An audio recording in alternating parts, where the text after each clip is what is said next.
Okay, ito po ay talagang importante itong vlog natin na video na ito. Kaya I suggest kung ikaw ay nandito na at nanonood ka na, I suggest makinig na po tayong mabuti, maigi. Dahil ito po ay pakinabang nga naman din naman kung tayo ay makakarinig ng mga taong pilosopo. Ako hindi po ako pumapatol sa mga taong pilosopo. Ayaw kong patulan ng mga taong pilosopo. Unang-una, hindi ako marunong makipagdebate. Ayaw ko ng gulo, ayaw ko ng away. No? Pero, kaya nga po ako ginawa ng Panginoon ng mga ngaral dito po sa online na ganito. Sapagkat magkikipagdebate, no. Kahit pasabihin mo dala ko yung katotohanan, I'm not good at interacting at people na parang ganun. It's not my gift. Pero kung ano yung gift mo, doon ka. Dito ito ang gift ko to say something dito sa mga vlogs na ganito. Okay, ano po ba sasabihin ko? Kasi ganito po yon regarding sa pagpapapugot ng ulo sa tribulation. May nagsabi ba naman, kung God of love daw yung ating Diyos na pinaniniwalaan. Kasi di ba, hindi sila naniniwala sa dispensation itong mga taong nagsasabi nito sa akin. Alam niyo, naniniwala sila na yung buong Bible daw, makinig pa mabuti alam niyo, sabi nila, yung buong Biblia daw, yan daw po ay iisa. Wala raw po tayong dapat ilaglag. Actually, isa po siyang Amerikano po siya. May GC kami at ayoko ibigay yung GC inyo. Huwag na pong patulan. Masyado siyang harsh. It's so hard to interact with those kind of people na may saradong utak. Sinabi ko lang doon sa post, we have dispensation, rightly divided in the scripture, not all in the Old Testament, sabi ko, we can take and just apply to our Christian living because something like there are some verses in the Old Testament like blessings that we can claim, kako.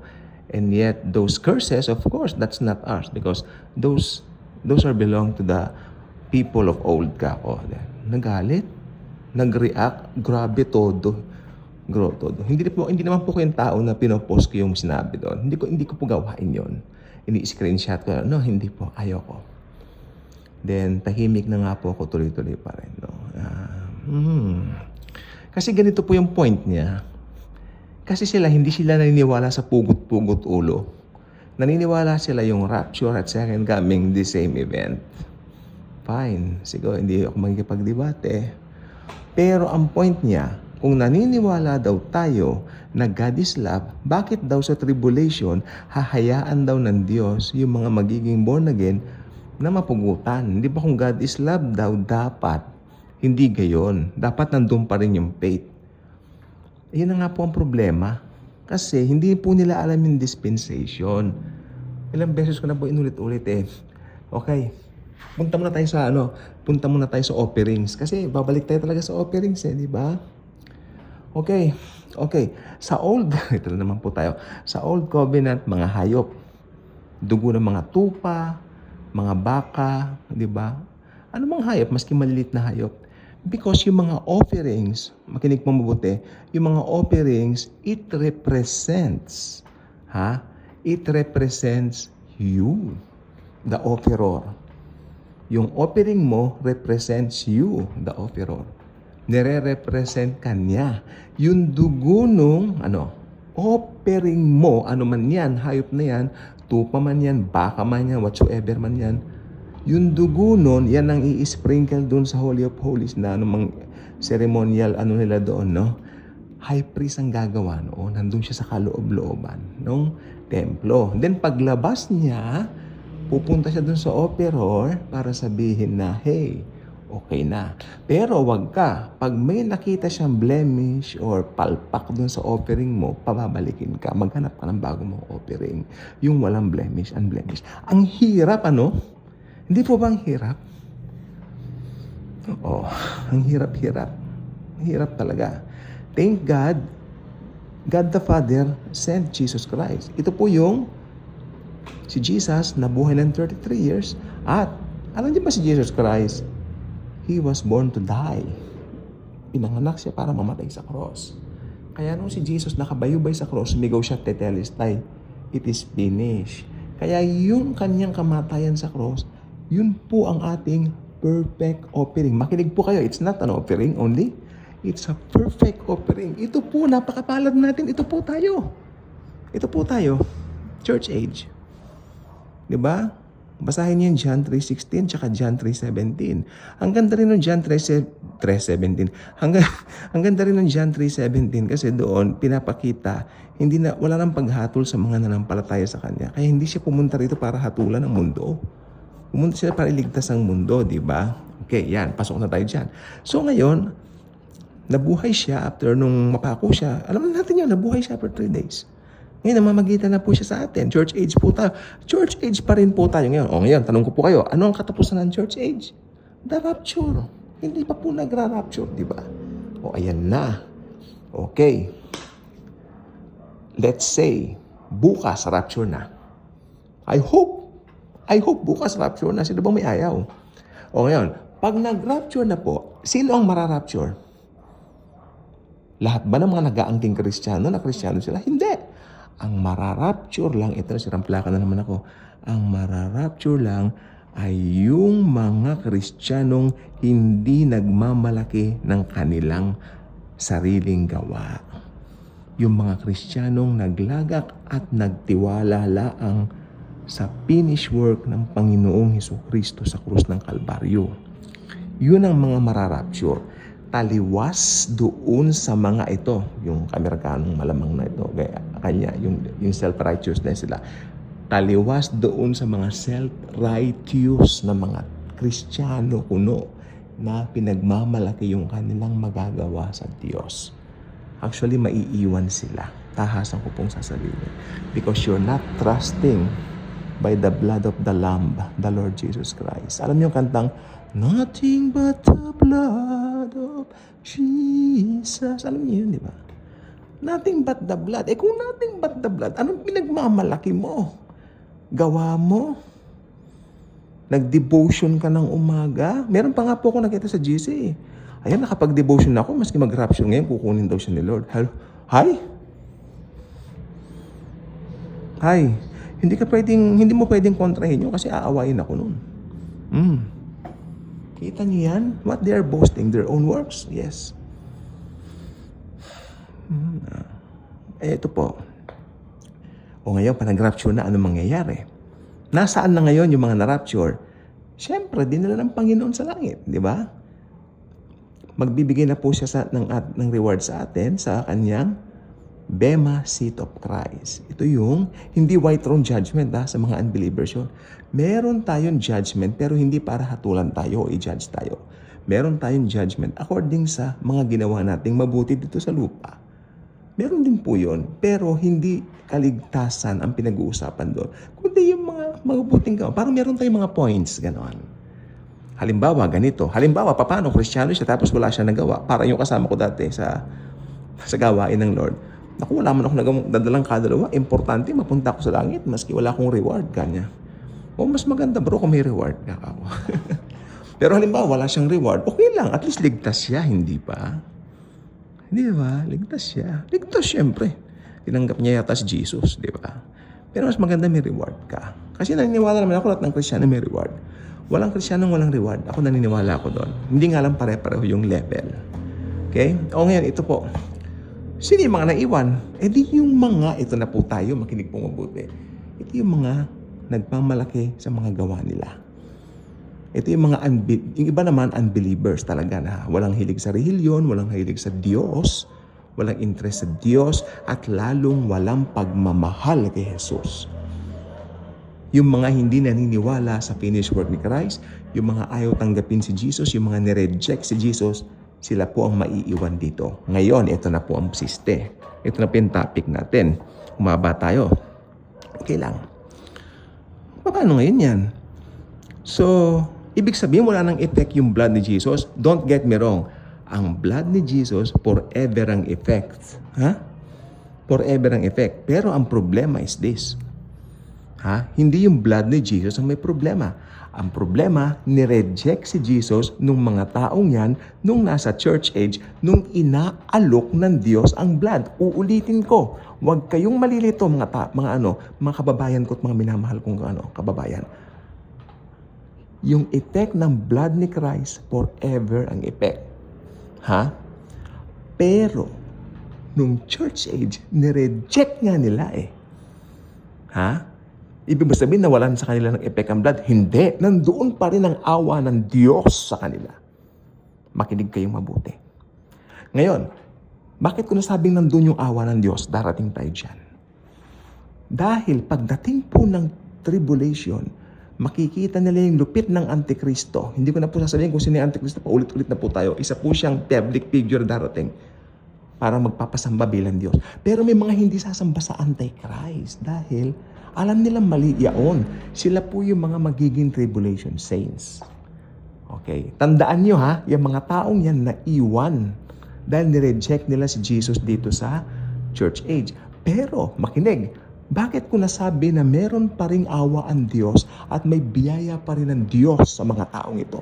Sapagkat may paraan pa rin na prinubide ang Diyos para maligtas sila at sukat pa rin silang makapunta ng langit. Paano yon? Magpapugot sila ng ulo para may blood. Makinig pong mabuti. Pagdating po ng tribulation age, ang paraan ng kaligtasan ay si Jesus, faith in Jesus pa rin, siyempre. Pero, magpapugot ng ulo.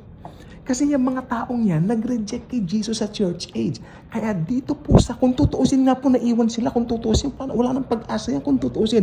Pero nag-provide pa rin ng Diyos ng paraan para maligtas sila sa pamamagitan ng pagpapapugot ng ulo nila. Yun po yun. And I cannot break this. I cannot just tell this doon sa mga tumutuligsa sa doktrina ng pagpapapugot ng ulo ng mga saints pagdating ng tribulation. Dahil hindi nila tatanggapin at hindi nila uunawain yaan. Okay? Sirang plaka na paulit-ulit, okay lang. Okay lang. Kaya kayong mga nakakaalam ng katotohanan, huwag tayong mapipikon. Although ko medyo nakakasawa rin kasi minsan na totoo lang po ha, maniwala kayo. Nakakainit din ng ulo, gigil din. Pero sa totoo lang po, tao lang ako. Pero sa totoo lang po, nandun pa rin yung habag ng Diyos para sabi niya, anak, just keep on preaching, just keep on sharing. Yes, Lord Jesus, you're the boss, you're my boss. Lord Jesus. Actually, ang dami kong ginawa nito, tapos nakakita ako ng gano'n. Ang dami kong iniisip ng araw na ito, tapos makakita ka ng mga gano'n. Di ba? Okay lang po. At least nag-lead naman ito para gumawa ako ng ganitong video para makapag-share ako sa inyo, madagdagan ang kaalaman ninyo. Natin, pati po ako. I'm not excluding myself na parang galing-galingan ako. I'm not like that. Si Jesus ang boss ko. Si Jesus ang lahat-lahat sa akin. Ginagawa ko ito dahil kay Jesus. Hindi ko magagawa ito sa ganang akin laang. Amen? Ayun. So, yeah. So, sa biyaya ng Panginoong Jesus, dahil na mabuti siya, may prinubide pa rin siyang way to save those left behind people during the tribulation. That is true beheading. Pag-ibig pa rin yun ng Diyos. Kung iisipin nyo, pag-aral nyo mabuti, yung pagpapapugot during the tribulation age, yan ay pag-ibig pa rin ng Diyos. Wala nang pag-asa yung mga yan, naiwan na nga yan eh. Pero dahil mabuti ang Diyos, hindi niya papabayaan yung mga gustong bumalik, gustong makilala siya during the tribulation. Kaya nangyari, pag nagpapugot sila, diretso sila sa langit, mapabasa niyo po yan, may nakalagay po sa Bible na sila mga pinugutan dahil kay Jesus. Oh, ano ba? Doktrina ko ba yan? Hindi. Doktrina ng Diyos yan. Oh. Grace is not a doctrine. He's a person. His name is Jesus. Okay, so, yun lang pong gusto ko sabihin. Hindi po ako galit ha. Ako po ay expressive lang. Pakinggan nyo sana itong vlog. Huwag nyo pinuputol-putol yung pakinig. Ito, I think 15 minutes ito. O, yan. O, tapusin nyo naman yung 15 minutes. I-share nyo naman itong mga videos natin dito sa Daily Good Vibes. Dahil maraming makikinabang nito sa buong mundo ng mga Pilipino dahil ito po Tagalog itong video ko. Mga Pilipino lang pong target ko naman na makarinig nito. Mga English po, tsaka na po ako gagawa niyan. Pag medyo marami na tayong followers. Para mas ganado naman akong gumawa, di ba? Siyempre naman, creator din ako, content creator din ako, no? Di ba? O, padamihin niyo to, gagawa kong English. Promise. Promise. Joke. Pero kung tutuhanin nyo, hindi na po joke.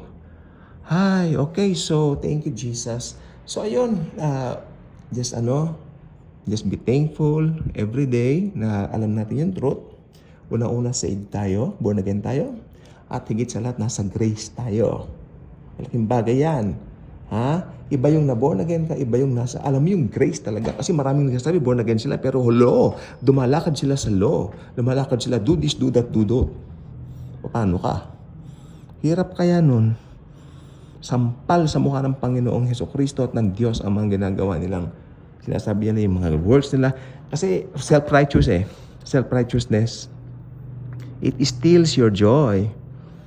To enjoy Jesus. To enjoy His grace. To enjoy the fullness of life. Hindi nyo nakalagay sa John 10:10. Di ba? Ang magnanakaw ika, dumating para magnakaw, pumatay at mamuksa. Subalit, I came, kanya, to give you life and life to the fullest. Oh, maliwanag pa sa sikat ng araw yan. Si Jesus Christ hindi pumupuksa, nagbibigay ng buhay. Oh, Jeremiah 29:11, paborito natin yan. For I know the plans I have for you, plans to prosper you and to give you a future. Oh, sige nga. Ba? Oh, bonggang-bongga, ang ganda, di ba? Oh, ano bang puso ng Diyos sa atin? To give us a future. Tayo mga nasa church age yun eh. Pero although ito aminin ko po, medyo nakakaawa yung mga aabutan ng pugot-pugot ulo during the tribulation. Kasi kabag-habag sila. Kalain mo, magdidesisyon kang papugot ng ulo. Nanay, di ba? Katakot. Ganun yan. Pero alam niya, meron silang courage to shout the name of Jesus Christ. Okay, so mga bayani sila. Palakpakan naman natin yung mga magiging tribulation saints. Okay po, yun lang po. At may pinapanood kasi ako sa YouTube. Gumawa lang ako ng vlog. May maganda yung movie na pinapanood ko. So, tatapusin natin. Malapit na matapos. Bye-bye. So, God bless everyone.